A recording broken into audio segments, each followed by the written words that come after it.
marque un grand tournant pour les manifestations à Madagascar. Ces derniers temps, le clivage entre les manifestants et les forces de l'ordre n'a fait qu'agrandir, réduisant de jour en jour la confiance qu'avait le peuple envers ceux censés les protéger. Mais ce 11 octobre, un événement inattendu vient de tout bouleverser. Une partie des forces de l'ordre, les CAPSAT, ont pris la parole et a déclaré se ranger du côté du peuple.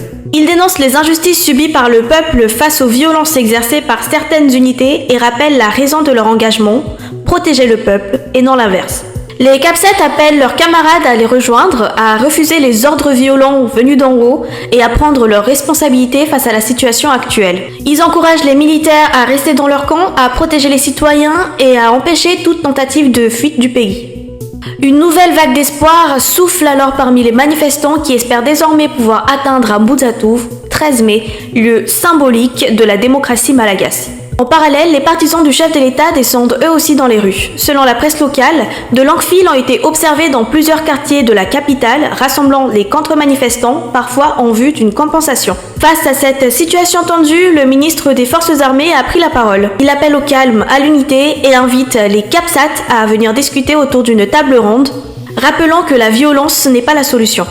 Malgré tout, les manifestations continuent de secouer la grande île. Dans la capitale, l'hymne national résonne, les cloches des églises sonnent, les manifestants, plus déterminés que jamais, avancent d'un même pas vers un même objectif, la démission du président.